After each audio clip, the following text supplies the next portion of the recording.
اور اس میں جو ایک زمین ہے کیونکہ اس پر انسان رہتے ہیں تو اس وجہ سے زمین میں چینجز وغیرہ آتی ہے، انسانوں کے اس پر افیکٹ ہوتا ہے۔ باقی جو سیلیسٹیل باڈیز ہے جو ایتر آف کوئنسٹنس سے بنی ہے وہ سارے کے سارے سیم ہیں، اس میں کوئی بھی چینجز نہیں آتی، اس میں کوئی دبے وغیرہ نہیں آتے، کوئی کریکس نہیں آتے، اور زمین ہی سینٹر ہے۔ تو یہ جیو سینٹرک ماڈل تھا، اور اس ماڈل کو پلاٹمی نے ہمیں دیا تھا، اس نے ہمیں پریزنٹ کیا تھا ہمارے لیے کہ اس طرح جو ہے ہمارا یونیورس کام کرتا ہے۔ لیکن جو میں نے بتایا سائنٹیفک ایرا کے بارے میں 15 سینچری سے لے کر 18 سینچری تک، اس میں اگر ہم 1500 سے یا 1620 تک کا 1630 تک کا یعنی 1500 سے 1620 تک کا یا 1630 تک کا اگر ہم یہ 120 130 سال کو اسٹڈی کرے تو اس سال میں کچھ اس طرح انوینشنز ہوئی جس نے جیو سینٹرک ماڈل کو ریپلیس کیا۔ فار ایگزامپل کے طور پر اگر ہم دیکھیں تو جو گیلیلیو کی ایکسپیریمنٹ تھی یا گیلیلیو کی جو آبزرویشن تھی، اس نے جو اپنے ٹیلیسکوپ سے 1609 سے لے کر 1610 تک اس ایک سال کے بیچ میں جتنے بھی آبزرویشن کی، اس نے جوپیٹر کے جو مونز تھے اس کو ڈسکور کیا، اور اس سے جو اس نے آبزرویشن حاصل کی وہ یہ تھی کہ اگر زمین بیچ میں ہوتی اور زمین اگر ساکن ہوتی، زمین موو نہ کرتی اور باقی سارے پلینٹس اس کے ارد گرد موو کرتے، پھر تو جوپیٹر کے مون کو جو گیلیلیو نے جس طرح ڈسکور کیا ہے اس طرح تو پھر یہ مون ہوتے ہی نہیں۔ اور گیلیلیو نے جو ہے وینس کی جو ساری موومنٹ تھی اس کو بھی آبزرو کیا تھا اپنے ٹیلیسکوپ کے تھرو، اور اس کو یہ پتا چلا تھا کہ اگر زمین ہی بیچ میں ہوتی اور اگر زمین اسٹیٹک ہوتی اور جو باقی پلانٹس ہے وہ ہی صرف زمین کے ارد گرد گھومتے تو پھر تو وینس یہ جو پاتھ کور کر رہا ہے اس میں تو کوئی چینج ہی نہیں آتا، لیکن اس نے کافی زیادہ چینجز اس میں دیکھے تھے، اس کو آبزرو ہوئے تھے، اس وجہ سے اس نے یہ سارے اسٹیٹمنٹ پاس کیے تھے، جس کی وجہ سے اس کا انجام بھی کافی خراب ہوا تھا، لیکن خیر بعد میں چرچ کو معافی مانگنی پڑی اس پر کیونکہ چرچ پر غلط ثابت ہو گیا، اور گیلیلیو کی جو آبزرویشن تھی وہی آج تک چل دیا رہی اور وہی صحیح ثابت ہو گئی کہ جو زمین ہے اسٹیٹک نہیں ہے، یہ گھومتی ہے۔ اور گیلیلیو کے پاس جو آبزرویشن ہوئی اس سے پہلے اگر ہم دیکھیں کاپرنیکس نے اپنی بک میں ڈی ریولیوشن ہے بس اوربیٹس میں اوربیم میں یہ ایکسپلین کیا تھا کہ یہ جو جیو سینٹرک ماڈل ہے یہ غلط ہے، اور جو سورج ہے یہ جو ہے بیچ میں ہے، یعنی یہ سینٹر ہے اور باقی سارے پلینٹس ارتھ سمیت باقی سارے جو پلینٹس ہے وہ سورج کے ارد گرد گھومتے ہیں۔ اس کو ہم ہیلیو سینٹرک ماڈل بولتے ہیں، اور اس کو کاپرنیکس نے 1543 میں ہمارے سامنے اس کو پروپوز کیا تھا، اور اسی کے چلتے گیلیلیوس کو بھی آئیڈیا ملے تھے، اور اسی کے چلتے جو ہے تو جوہینس کیپلر جو تھے انہوں نے اپنی لا پیش کی تھی، اس کو ہم کیپلر لا بولتے ہیں۔ اس نے جو ہے ان دونوں کی سٹڈی کو یعنی گیلیلیو کے دور میں ہی تھے، گیلیلیو نے بھی اپنی جو آبزرویشن تھی 1609 1610 میں پیش کی تھی، اور جو جوہینس کیپلر تھے انہوں نے بھی 1609 میں پیش کی تھی، اور 1543 میں تو کاپرنیکس نے جو ہے تو اپنی آبزرویشن اور یہ جو ماڈل پیش کیا تھا۔ تو ان سب سے سٹڈی کر کے اور بریہس نے 1572 میں جو ہے تو سپر نووا جو ہے تو وہ آبزرو کیا تھا، اسٹڈی کیا تھا، پھر اس کو یعنی آبزرو کیا تھا، پھر اس پر اپنی ریسرچ وغیرہ کی تھی، اور اس نے جو ہے مارس کے بارے میں کیلکولیشن دی تھی۔ تو ان تینوں کی جو آبزرویشن تھی اور کیلکولیشن تھی ان کو اسٹڈی کر کے ان کو آبزرو کر کے جو ہے کیپلر نے اپنی لا پیش کی تھی کہ جو پلینٹس ہے یہ فکس سرکل میں گھومتے بھی نہیں، کیونکہ ہیلیوسینٹرک ماڈل تو صحیح ہے لیکن اس نے اور بھی مزید انفارمیشن ایڈ کی کہ فکس پاتھ میں یا فکس جو پرفیکٹ سرکل ہے اس میں کوئی بھی پلینٹ کے کوئی بھی جو پلینٹ ہے جس کے جو مونز ہے وہ نہیں گھومتے، یا کوئی بھی جو پلینٹ ہے وہ سن کے ارد گرد جو ہے پرفیکٹ جو ہے سرکل میں نہیں گھومتا، بلکہ ایلونگیٹڈ سرکل میں تھوڑا سا فلیٹ کر دے اگر ہم سرکل کو تو اس فارم میں گھومتا ہے، یعنی جتنا وہ یہ ریولیوشن کرتا ہے اتنا کوئی بھی پلینٹ سورج کے ارد گرد وہ سورج سے دور چلا جاتا ہے۔ تو یہ جو 4 آبزرویشنز تھی انہوں نے جو ہے تو جیو سینٹرک جو ماڈل ہے اس کو پوری طرح ریفیوز کر دیا اور اس آئیڈیا کو ختم کر دیا۔ خیر وہ الگ بات ہے، آج تک لوگ مانتے ہیں کہ جیو سینٹرک ماڈل ہی سچ ہے، بہت سارے ریلیجس لوگ اس بات پر یقین کرتے ہیں، اور اس میں اتنی کانسپیریسی تھیوریز بنی ہے کہ جیو سینٹرک ماڈل میں کہ اب تو لوگ یہ بھی کافی زیادہ مانتے ہیں۔ امریکہ میں اپنے فلیٹ ارتھرز کو دیکھا ہوگا، پاکستان میں بھی بہت سارے ہیں کہ جو مانتے ہیں کہ زمین تو بیچ میں ہے بھی، لیکن صرف بیچ میں ہی نہیں ہے، زمین فلیٹ بھی ہے، یہ بالکل چپٹی ہے، یہ تو بالکل اسفیریکل فارم میں ہے ہی، تو آج کل لوگ اس بات پر بھی یقین کرتے ہیں۔ تو خیر ہر کسی کی اپنی سوچ ہے، لیکن سائنٹیفکلی اگر ہم دیکھیں تو یہ 4 جو سائنٹسٹ ہیں ان کے بارے میں میں نے آپ کو بتایا، بریہس کے بارے میں، کاپرنیکس کے بارے میں، گیلیلیو کے بارے میں، اور جوہینس کیپلر کے بارے میں۔ ان کے آبزرویشنز کی وجہ سے جو ہے ہیلیوسینٹرک ماڈل ہمارے لیے فل فارم میں آیا اور آج تک چلتا رہا ہے، اور جیو سینٹرک جو ماڈل ہے اس کو ریپلیس کر دیا گیا. تو یہ ہوا تھا جیسے میں نے آپ کو پتا 1543 سے اگر ہم دیکھیں 1609-10 تک یہ آیا. تو اس بیچ میں تقریباً اگر ہم شروع سے دیکھیں اس پر کام 1500 سے ہی شروع ہوا تھا. تو 1620 تک آتے آتے 120 سالوں میں ہمارے سامنے جو ہے ایک جیو سینٹرک جو ماڈل ہے جو پرانا خیال تھا لوگوں کا وہ ریپلیس ہوا اور ہمارے سامنے نیا خیال آیا. اور اس کے ساتھ ساتھ ان چیزوں کو یہ جو چاروں جو آبزرویشن تھی چاروں سائنٹسٹ کی اس کو نیوٹن کی اسٹڈیز نے بھی بہت زیادہ سپورٹ کیا ہے کیونکہ پہلی جو فزکس تھی سائنٹیفک ایرا سے پہلے وہ ایرسٹوٹیلین فزکس تھی. اس میں جیسے میں نے آپ کو پہلے بتایا کہ ریلیجس پر بیس تھی تو ریلیجس سے کافی زیادہ انسپائر تھی اور کوالٹی کو آبزرو کرتے ہوئے چیزوں کی کوالٹی کو آبزرو کرتے ہوئے انہوں نے یہ اسٹیٹمنٹس دی تھی ایرسٹوٹیلین فزکس میں. یہ سارے اسٹیٹمنٹ ہے کہ جو چار ایلیمنٹس ہیں جس میں زمین ہے پانی ہے اور ہوا ہے اور آگ ہے. اس میں اگر آگ کو دیکھیں اور ہوا کو دیکھیں یہ اوپر جاتے ہیں زمین کے سینٹر سے اور زمین ہی جو ہے جو سینٹر ہے اور اس سینٹر سے یہ دونوں اوپر جاتے ہیں اور جو پتھر ہے اور جو پانی ہے یہ ہوا سے اور آگ سے جو ہے تو باری ہے اس لیے یہ نیچے کی طرف آتے ہیں اور یہی زمین جو ہے سینٹر ہے اس لیے اسی سینٹر کی طرف نیچے آتے ہیں. لیکن یہ کوالٹی کے بیس پر تھا اور اس ایرسٹوٹیلین فزکس میں جو ہے انرشیا وغیرہ کا مومنٹم وغیرہ کا اس طرح کی کوئی بھی بات نہیں تھی. اس میں یہ تھا کہ اگر کوئی آبجیکٹ جا رہا ہے موشن میں ہے تو بنا کسی ایکسٹرنل فورس کے لگائے ہوئے وہ موشن میں نہیں رہ سکتا. یعنی اگر ہم اس پر کوئی بھی ایکسٹرنل فورس نہ لگائے پھر بھی اس کا موشن ختم ہو سکتا ہے. لیکن جبکہ نیوٹنین فزکس میں ایسا نہیں ہے. اس میں ایسا ہے کہ جب تک موشن میں کوئی چیز ہے وہ موشن میں ہی رہے گی جب تک اس کو کوئی چیز روک نہ دے اور جب تک کوئی چیز ریسٹ میں ہے وہ ریسٹ میں ہی رہے گی جب تک اس پر کوئی ایکسٹرنل فورس اپلائی نہ ہو اس کو موشن دینے کے. لیکن ایرسٹوٹیلین میں تو یہ نہیں تھا. تو نیوٹنین فزکس نے اس سارے خیالات کو بھی ریپلیس کیا اور اس طرح نہیں کہ صرف ہوائی باتیں کر کے فزکس میں کیلکولس کا پراپر یوز کیا میتھمیٹکس کا. اس وجہ سے ہمارے سامنے آبزرویشنز آئی اور یہ بھی سامنے آیا کہ ضروری نہیں ہے کہ جو چیز بھاری ہو وہ پہلے زمین پر آئے اور جو چیز ہلکی ہو وہ بعد میں زمین پر آئے. ویکیوم میں شاید کچھ الگ کنسیپٹ ہوگا اس کا اور ایئر میں شاید کچھ الگ افیکٹ ہوگا باڈیز پر جو ہیوی باڈی ہے یا لائٹ باڈی ہے. تو اس نے بھی ایرسٹوٹیلین جو فزکس ہے اس کو سارا ریفیوز کیا اور جو نیوٹنین فزکس ہے جب یہ ہمارے سامنے آیا تو اس نے جو ہے وہ جو چاروں پہلے میں نے سائنٹسٹ بتائی آپ کو ان سب کی جو اسٹڈیز ہیں ان کو سپورٹ کیا. تو اس طرح یہ دوسرا خیال جو تھا ایرسٹوٹیلین فزکس جو تھا یہ سارا بھی ریپلیس ہوا نیوٹنین فزکس سے. اور اگر ہم کیمسٹری کے فیلڈ میں بات کریں تو پہلے الکیمی پریکٹس ہوا کرتی تھی. جو مسلم جو سائنسی دور تھا اس سے اس کا آغاز ہوا ہے. جابر بن حیان جیسے آپ سب کو پتا ہوگا کہ کیمسٹری کے فادر مانے جاتے ہیں. لیکن الکیمی وہاں سے پریکٹس اس طرح ہو رہی تھی کہ اس وقت کے جو سائنٹسٹ تھے ان کا اصل جو مقصد یہ تھا وہ تھا کہ باقی جو میٹلز ہے لوہا وغیرہ ہے پیتل وغیرہ ہے اس کو ہم سونے میں کیسے کنورٹ کریں گے گولڈ میں کیسے کنورٹ کریں گے. تو سارا کا سارا اگر آپ دیکھیں تو انڈائریکٹلی یا ڈائریکٹلی لالچ پر ہی بیس تھا اور اس وجہ سے وہ یہ بلیو کرتے تھے کہ کیمسٹری کے ساتھ کچھ نہ کچھ میجک انوالو ہے. اس لیے وہ اپنی لیب میں میجیکل سٹونز وغیرہ بھی رکھتے تھے اور اس بات پر بلیو کرتے تھے کوئی نہ کوئی اسپرچول کچھ ہوگا کچھ طاقت وغیرہ آئے گی وہ پھر اس میٹل کو سٹون میں یہ جو میٹل ہے اس کو گولڈ میں کنورٹ کرے گی. لیکن الکیمی کو پھر ریپلیس کیا گیا کیونکہ جب رابرٹ بوائل نے اپنی بک لکھی اسکیپٹیکل فزکس 1662 میں لکھی تھی اس میں اپنے جو ایکسپیریمنٹ تھے اور اس نے جو ہے تو اپنی بوائلز لا کو پریزنٹ کیا تھا. اس سے یہ پروو ہو گیا کہ یہ سب کچھ جو ہے یہ جو سائنس ہے یہ سیکولر نالج ہے ایکسپیریمنٹیشن پر بیسڈ ہے. اس میں کوئی بھی میجک وغیرہ کا کوئی اثر وغیرہ نہیں ہے. اس لیے جو الکیمی تھی جس کے فادر جابر بن حیان تھے اس کو ماڈرن کیمسٹری سے ریپلیس کیا گیا اور ماڈرن کیمسٹری کے جو فادر ہے وہ رابرٹ بوائل کو مانا جاتا ہے.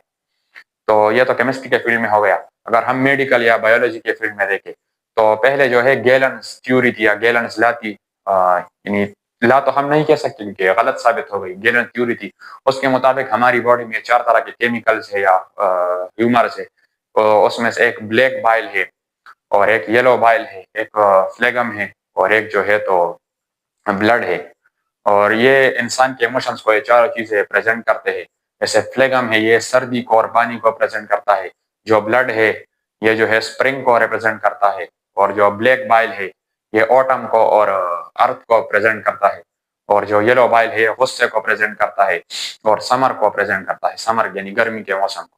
اور اس 4 بائلز پر یا 4 ہیومر پر ہی ان کی ساری میڈیکل کی جو فیلڈ تھی وہ بیس تھی اور اسی طرح ساری میڈیسنری پریکٹس ہوتی تھی ساری بایولوجی پریکٹس ہوتی تھی. اور گیلنز تھیوری کے مطابق جو ہے اور اس کے ساتھ اس ٹائم کے جتنے بھی سائنٹسٹ وغیرہ تھے، سائنٹسٹ تو ہم نہیں کہہ سکتے کیونکہ سائنس تو اس فارم میں اصل فارم میں تھی ہی نہیں، اس وقت ایکسپیریمنٹیشن تو ہوتی نہیں تھی، لیکن اس وقت کے جو انٹلیکچوئل لوگ تھے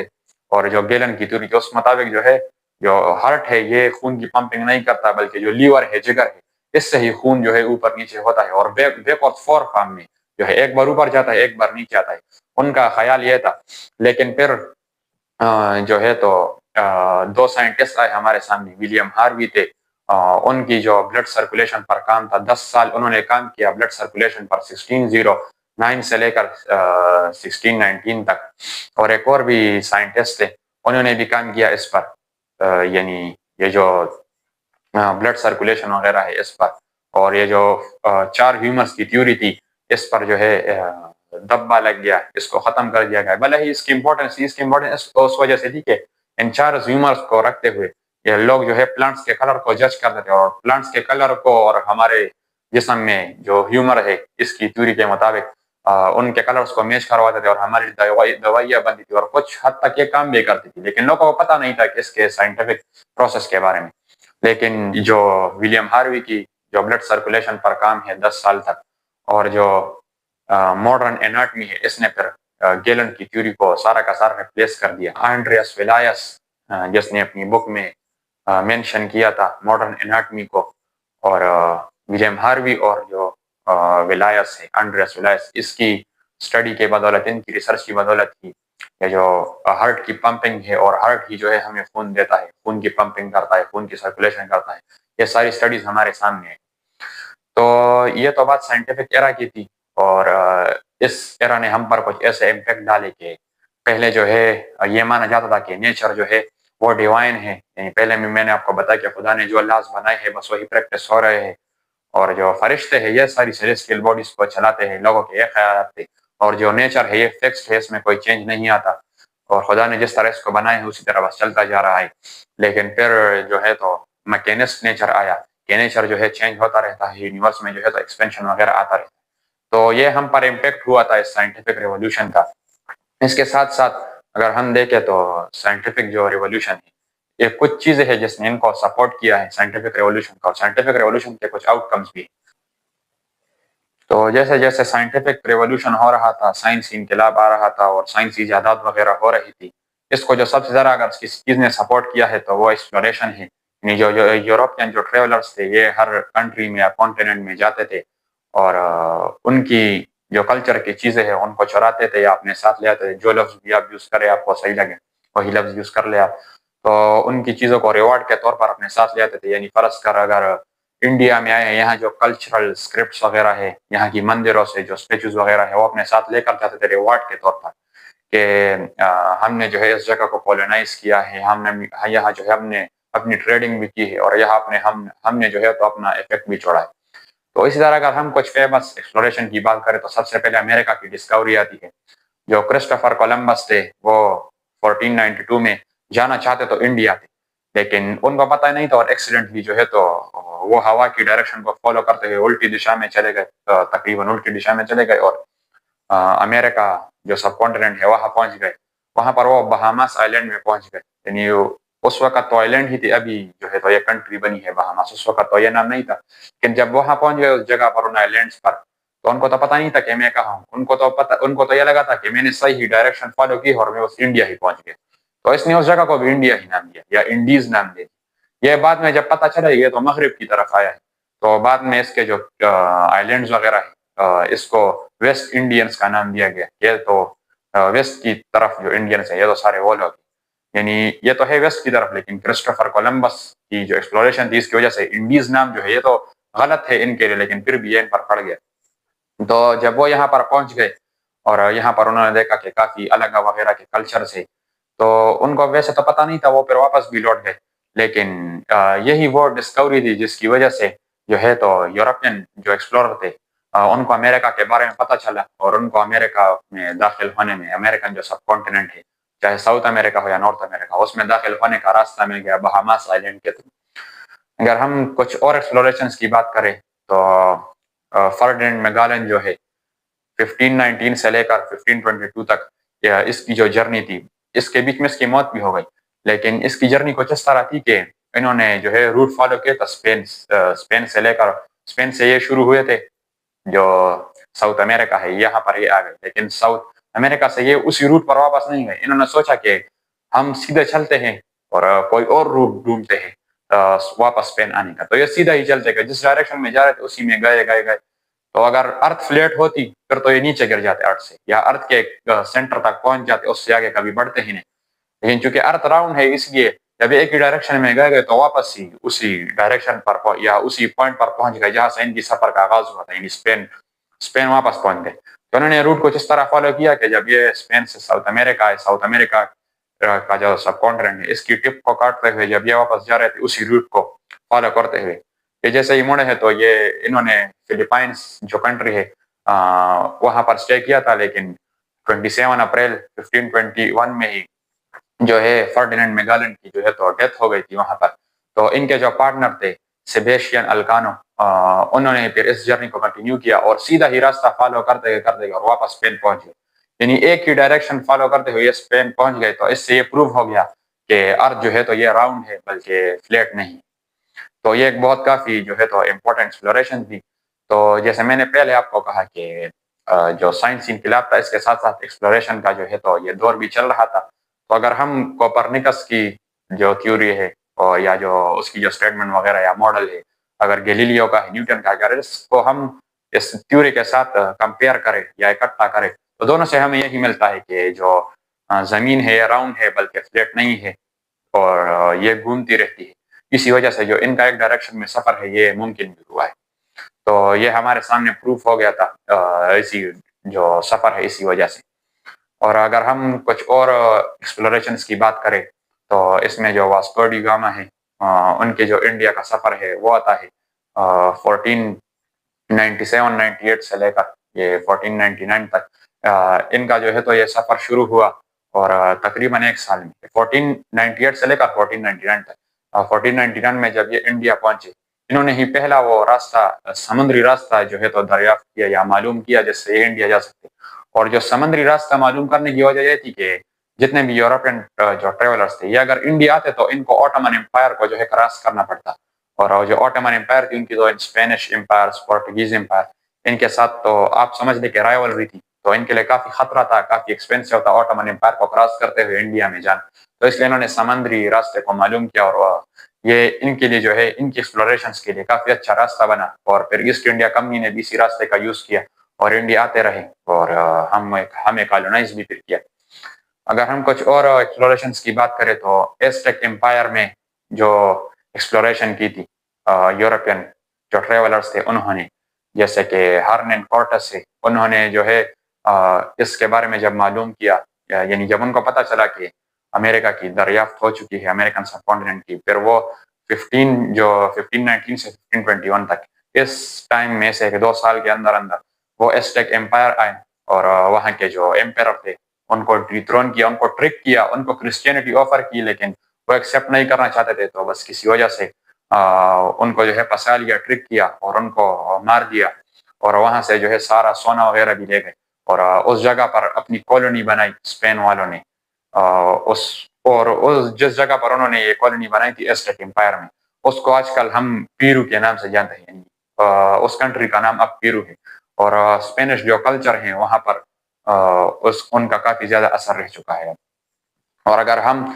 فرانسسکو پیزارو کی بات کر لیں 1532 میں انہوں نے ان کا امپائر پر قبضہ کیا تھا. یہ گئے تھے ان کے پاس، انہوں نے بھی میٹنگ میں ان کو ٹرک کیا تھا، ان کے جو راجا تھے اور جو لوکل ٹرائبز وغیرہ تھے ان کے ساتھ بھی مل گئے تھے. اور جو ان کے امپیرر تھے ان کا امپائر یعنی امپائر کا نام ان کا ہے، ان کے جو امپیرر تھے، ان کے جو سلطان تھے یا بادشاہ تھے جو بھی آپ کہہ رہے ہیں، ان کو ٹرک کیا میٹنگ میں اور ان کو ڈیتھرون کیا. خیر اس کے بارے میں پتہ نہیں کہ ان کی نیچرل ڈیتھ ہوئی ہے کیونکہ انہوں نے ان کو کڈنیپ کیا تھا ان کے بادشاہ کو، یا پھر ان کی جو ہے تو ڈیتھ ان کے ہاتھوں ہوئی تھی، یعنی فرانسسکو پیزارو وغیرہ اور ان کے جو سپاہی تھے ان کے ہاتھوں ہوئی تھی یا نیچرل ڈیتھ ہوئی تھی. اس کے بارے میں کوئی خاص رپورٹ تو ہے نہیں اور مجھے تو آج تک نہیں پتہ چلا. تو وہاں پر جو ہے اس علاقے کو آج کل ہم میکسیکو کے نام سے جانتے ہیں. تو وہاں پر انہوں نے اپنی کالونی بسائی جو اسپینش لوگ تھے، وہاں سے اب سارا جو میٹیریل ان کو چاہیے تھا وہ سارا بھی لوٹ کر چلے گئے اور وہاں پر اپنا اثر بھی چھوڑ کر چلے گئے اور وہاں کا جو لوکل کلچر تھا اس کو ڈسٹروائے کر دیا. دو جو اور امپورٹنٹ ایکسپلوریشن ہے، وہ سب سے امپورٹنٹ جو ہے وہ تو آپ سب کو پتا ہوگا، ایچ ایم ایس بیگل میں سفر کرتے ہوئے ڈارون تھے، انہوں نے جو اپنی تھیوری پیش کی تھی ایوولوشن کی. ایچ ایم ایس بیگل جو کہ برٹش نیوی کی طرف سے تھا، انہوں نے جو ہے تو ڈارون کو یہ آفر کیا تھا کہ تمہارے سفر پر تو خرچہ زیادہ ہوگا، تم شاید اکیلے نہ کر پاؤ، تو تم ایک کام کرو، تم ہماری جو نیوی ہے اس کے ساتھ مل جاؤ، ہم تمہیں امریکن سب کانٹیننٹ بھیجیں گے، وہاں جو گیلیپیگس آئی لینڈ ہے وہاں پر تم چلے جاؤ، وہاں پر جو ہے تو اپنی ساری جو ہے ریسرچ بھی کرو، اور جتنا ادھر ٹریول کرتے جاؤ ہمارے لیے میپ بھی بناتے جاؤ. تو یہ ان کے لیے میپ بھی بناتا گیا. 1835 میں یہ وہاں پر پہنچا تھا، اور 1836 تک انہوں نے سارا اس ایک سال میں اس گیلیپیگس آئی لینڈ کو اسٹڈی کیا تھا ڈارون نے. اور پھر ان اسٹڈیز کے بلبوتے پر اس نے ہمارے سامنے لائی ایوولوشن کی تھیوری کہ، اور ایوولوشن کی تھیوری کے بارے میں اور کریشنسٹ تھیوری کے بارے میں آج تک جو ہے تو کانفلکٹ چل رہا ہے، اور کوئی خاص جو ہے ریپلیسمنٹ ہوئی نہیں ہے کریشنسٹ تھیوری کی. کچھ لوگ ایک تھیوری میں مانتے ہیں، کچھ لوگ دوسری میں مانتے ہیں، کچھ لوگ ایسا بھی ہے میری طرح جو ایک ساتھ ہی ان دونوں تھیوریز پر بلیو کرتے ہیں. اور ایک اور جو امپورٹنٹ ایکسپلوریشن ہے وہ جیمز کک کی طرف سے ہے، وہ بھی برٹش نیوی کی طرف سے ہی تھے. انہوں نے 1670s میں جو ہے تو نیوزی لینڈ کو میپ کیا تھا. نیوزی لینڈ پر وہ پہنچے تھے 6 to 8 اکتوبر 1670 میں، اور جو پاورٹی بے ہے نیوزی لینڈ میں اس علاقے پر پہنچے تھے. پھر نیوزی لینڈ میں سارا گھومے تھے، ایک سال میں اس کو سارا میپ کیا تھا. پھر آسٹریلیا پہنچے تھے 1771 میں، اور آسٹریلیا کو بھی سارا میپ کیا تھا، اور جو ساری انفارمیشن تھی، کلچرل انفارمیشن تھی، کیا کیا جغرافیہ ہے، ہسٹری ہے آسٹریلیا اور نیوزی لینڈ کی، وہ ساری انفارمیشن کی برٹش امپائر کو دی. اور جیسے میں نے پہلے آپ کو بتایا کہ یہ جو ایکسپلوریشن ہے اس نے تو سائنٹیفک ریولوشن کو جو ہے سپورٹ کیا ہے کافی زیادہ ڈائریکٹلی یا انڈائریکٹلی. لیکن جو سائنٹیفک ریولوشن کا جو ہے تو آؤٹ کم ہے وہ ہے انڈسٹریل ریولوشن. اس میں کچھ امپورٹنٹ انوینشنس کی اگر ہم بات کر لیں تو 1712 میں تھامس نیو کامن نے اسٹیم انجن کا جو ہے انوینٹ کیا تھا، اور اس اسٹیم انجن کو پھر 1778 میں جو ہے جیمز واٹ نے امپروو کیا تھا انرجی کو یوز کرتے ہوئے. 1844 میں جو ہے تو تھامس جو سیموئل مورس تھے انہوں نے فرسٹ ٹیلی گراف میسج کو کیا تھا، یعنی ٹیلی گراف کا یوز کرتے ہوئے پہلے میسج کو کمیونیکیٹ کیا تھا. یہ بھی ایک کافی امپورٹنٹ انوینشن تھی کمیونیکیشن کی فیلڈ سے ریلیٹڈ. اور کچھ اور انوینشنس کی اگر ہم بات کر لیں تو جو steam engine based railway locomotive ہے رچرڈ تریویتک کی وجہ سے انہوں نے ان کو انوینٹ کیا تھا، اس ساری چیز کو ڈیزائن کیا تھا 1804 میں. تو یہ بھی کافی امپورٹنٹ انوینشنس تھی. اس نے جو ہے انڈسٹریل ریولوشن سے ریلیٹڈ جتنی بھی ٹریولنگس تھی اور ٹریولنگ تھی ان سب کو آسان کیا. اس کے علاوہ جو ایڈم اسمتھ ہے اس کا بہت زیادہ انفلوئنس ہے اس انڈسٹریل ریولوشن پر بھی، اور سائنٹیفک ریولوشن پر بھی، اور ایکسپلوریشن پر بھی. انہوں نے جو تھے یعنی ایڈم اسمتھ جو تھے تھے وہ انہوں نے جو ہے تو ویلتھ آف نیشن کو پروپوز کیا تھا، اور فری مارکیٹ کا جو آئیڈیا ہے وہ یہ ہمیں دیا تھا. یعنی بس وہ کیپٹلزم کو سپورٹ کرتے ہی جا رہے تھے کہ جس انسان کے پاس جتنا مال ہے اس کو جس طرح یوز کرتا جائے تو کرتا جائے، جس طرح اس کو بیچتا جائے، جس طرح اس پر بزنس کرتا جائے، اور سرمایہ داری کا جو نظام ہے آگے بڑھتا جائے. اس طرح جو فری مارکیٹ کا جو یہ کنسیپٹ ہے یہ آگے بڑھتا رہا. اور ابھی تک جو جتنی بھی یہ کہانی میں نے آپ کو سنائی سائنٹیفک ریولوشن کی، آپ کو بہت اچھا لگ رہا ہوگا کہ اس طرح پرانے خیالات جو تھے جس میں کافی سارے خیالات اگر غلط ہے وہ سب ریپلیس ہو گئے، نئے خیالات آ گئے، نئے انوینشنس ہو گئے، انڈسٹریاں بنی، لوگوں کو جاب ملی. اگر کیپٹلزم تھا بھی تو لوگوں کے پاس جاب بھی تو آ رہی تھی. لیکن کیا ہماری کہانی یہیں پر ختم ہوتی ہے؟ بالکل بھی نہیں. جس طرح ہر ایک انسان کا ایک برا اور اچھا سائڈ ہوتا ہے، یا ہر ایک سکے کے دو رخ ہوتے ہیں، ہیڈ اور ٹیل، یعنی شیر اور خط، اسی طرح سائنٹیفک ریولوشن کے بھی کچھ بیڈ سائڈز بھی ہیں، بلکہ بہت زیادہ بیڈ سائڈز. یہ جو ایکسپلوریشن تھی اور سائنٹیفک ریولوشن تھی اسی وجہ سے کافی زیادہ کلچرز خراب ہوئے، ڈسٹروئی ہوئے. جیسے میں نے آپ کو ایزٹیک امپائر کے بارے میں بتایا، جو کہ ماڈرن ڈے پیرو کا جو علاقہ ہے، وہاں کا جو لوکل کلچر تھا وہ تب ہے ہی نہیں، سارا کا سارا ختم ہو گیا. اس میں تو کتنی زیادہ مکسچر آ گئی ہے اسپینش کلچر. اور اگر ہم میکسیکو میں بات کر لیں جو ان کا امپائر تھی، ان کا امپائر کو اگر ڈسٹروئی کیا گیا، ان کے کلچر کو، ان کے امپائر کو ختم کیا گیا، ان کے جو سلطنت تھے ان کو سلطان تھے ان کو مارا گیا، یا ان کی نیچرل ڈیتھ ہو گئی. اس وجہ سے ان کی جو لوکل جو ریلیجیس بلیف تھی وہ سارے بھی ختم ہو گئی. اور جو میکسیکن جو کلچر ہے جو آج کل آپ لوگ دیکھ رہے ہیں، یہ اسپینش کلچر کا، اور جو پرانے جو لوگ تھے ان کا امپائر کے، ان سب کا بلینڈ ہے. یہ دونوں کلچر مکس ہوئے ہیں تبھی میکسیکن کلچر آیا ہے. تو وہاں کا لوکل کلچر میں تو ساری ملاوٹ آ گئی, حالانکہ زمانے کے حساب سے ضروری بھی ہے, لیکن وہ تو زبردستی ملاوٹ آ گئی اور کافی زیادہ قتل عام ہوا. یہ بھی ایک بیڈ سائڈ تھا. اور اگر ہم انڈیا کو ٹریولنگ کی بات کریں, جب ایسٹ انڈیا کمپنی کو بھی پتہ چلا اس کے بارے میں, یعنی سمندر کے ذریعے انڈیا تک پہنچنے کے بارے میں, وہ یہاں پر آئے مسالوں کی ٹریڈنگ کے خاطر. اور جب ہی ان کو چانس ملا انہوں نے ہمیں کولونائز کر دیا, دھیرے دھیرے ہم پر اپنا قبضہ جمایا. اور جو مسالوں کی ٹریڈنگ کی خاطر آئی تھی وہ تو ہمارے بادشاہ بن گئے, ہم تو ان کے غلام بن گئے, نوکر بن گئے. تو اور انہوں نے بھی ہمارے لوکل کلچر کو ڈسٹروائے کیا. اور جیسے ویڈیو کے شروع میں بھی میں نے آپ کو بتایا کہ جتنے بھی یہ جو ایکسپلوررز تھے, یہ جب واپس جاتے تھے اپنی کنٹری, ہماری کنٹری سے یا جس کنٹری کو بھی یہ لوگ کالونائز کرتے, وہاں سے کچھ کلچر اسکرپٹ وغیرہ لے جاتے تھے, یا اس کنٹری کے جو یونیک جو اسپائڈرز وغیرہ تھے, کیڑے مکوڑے تھے, ان کے سیمپلس کو اپنے ساتھ لے جاتے تھے ریوارڈ کے طور پر. یہ دیکھو ہم نے اس کلچر کو اس طرح بلینڈ کیا ہے, یا اس کنٹری کو, اس سب کانٹیننٹ کو, اس امپائر کو اس طرح انویٹ کیا ہے, اور ہم نے اب ان پر قبضہ کیا ہے. تو وہ ریوارڈ کے طور پر ان سب کو اپنے ساتھ لے جایا کرتے تھے. ابھی بھی اگر کوئی انگلینڈ میں رہتا ہو آپ لوگوں میں سے, تو وہاں کے میوزیم میں آپ نے دیکھا ہوگا بہت سارے جو ہے تو انڈین کلچر کے اسکرپٹ وغیرہ ہوں گے, اوزار وغیرہ ہوں گے, انڈین کلچر کی جو پرانی چیزیں ہیں وہ ان کے میوزیم میں ہوں گی. کوہ نور کو آپ اگر دیکھ لیں تو یہ سارے وہ بیڈ افیکٹس تھے جتنی بھی بلکہ ایکسپلوریشنز ہوئی, چاہے امریکہ میں ہوئی ہو. اور ان جو ایکسپلوریشنز ہے, یہ جو ایکسپلوریشنز ہے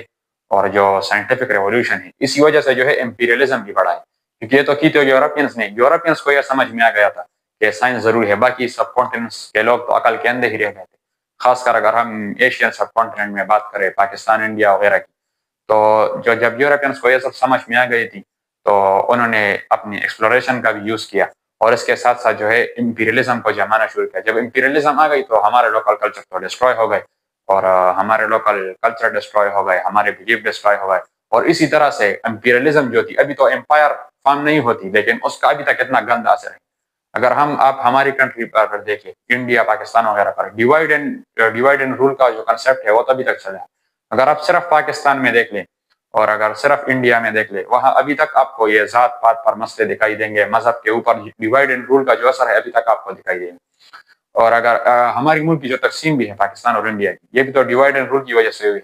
ہزاروں سالوں تک ایک ساتھ تھے, اور اس ایک امپیریلزم کے گندے اثر میں ملک کا بٹوارا کر دیا. وہ الگ بات ہے کہ یہ صحیح تھا یا غلط ہے, اس پر ایک الگ ویڈیو بن سکتی ہے. یا اگر ہم ساؤتھ افریقہ کی بات کر لیں, جو 2 بار کولونائز ہوئی, ایک بار نیدرلینڈ کے لوگوں نے, جو ڈچ جو ایکسپلوررز تھے انہوں نے اس کو کولونائز کیا, ڈچ امپائر نے, اور اس کے بعد برٹش امپائر نے بھی اس کو کولونائز کیا. تو افریقہ کے لوکل لوگ تو سارے بلیک تھے, ڈچ امپائر نے اس کو کولونائز کیا تو وائٹ پیپل آ گئے. پھر برٹش امپائر نے جب کولونائز کیا تو برٹش بھی وائٹ تھے, جب وہ لوگ آ گئے تو یہاں کے وائٹ لوگوں کو وہ زیادہ سپورٹ کرنے لگے, کیونکہ اسکن کلر میچ کرتا تھا. اور جو بلیک جو لوگ تھے ان کو زیادہ سپورٹ نہیں ملی, ان کے ساتھ کافی ظلم وغیرہ ہوئے. ساؤتھ افریقہ کے جو لوکل وائٹ لوگ تھے ان کے ساتھ بھی ہوئے, لیکن بلیک کے ساتھ زیادہ ہوئے. بلیک لوگوں کو زیادہ نظر انداز کیا, بلیک کلر کو بدصورتی کا سمبل مانا گیا. اور اس وجہ سے آج تک آپ لوگوں کو ساؤتھ افریقہ میں بھی دکھائی دیتا ہوگا. اگر آپ ان کی کرکٹ ٹیم کی بھی بات کر لیں, اس میں بھی کوٹا سسٹم ہے کہ اتنے ٹیم میں کالے لوگ ہوں گے, اتنے سفید لوگ ہوں گے, اتنے نیلے پیلے لوگ ہوں گے. یہ کیا گند غلام ہے. تو ابھی تک اتنا زیادہ جو ہے تو گندا اثر ہے اس امپیریلزم کا, اور جو سائنسی دور تھا. اور امپیریلزم کے ساتھ میں سائنسی دور کو اس لیے جوڑ رہا ہوں کیونکہ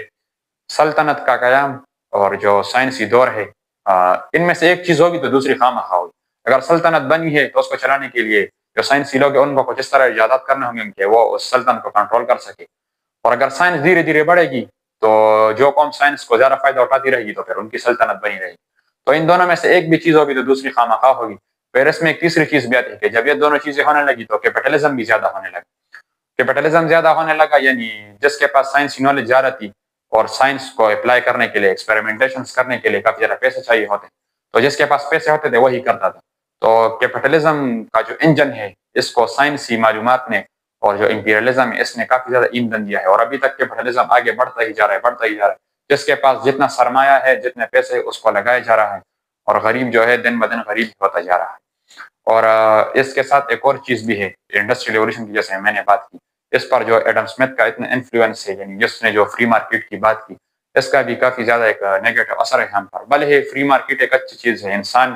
کا جو اپنی چیز ہے اس پر اس کا ہی حق ہے، لیکن اس کا کافی زیادہ غلط امپیکٹ بھی پڑتا ہے۔ جس کے پاس زیادہ پیسہ ہوتا ہے وہ پھر غریبوں کو کنٹرول کرنے لگ جاتے ہیں، کوئی مورالٹی وغیرہ باقی نہیں رہتی،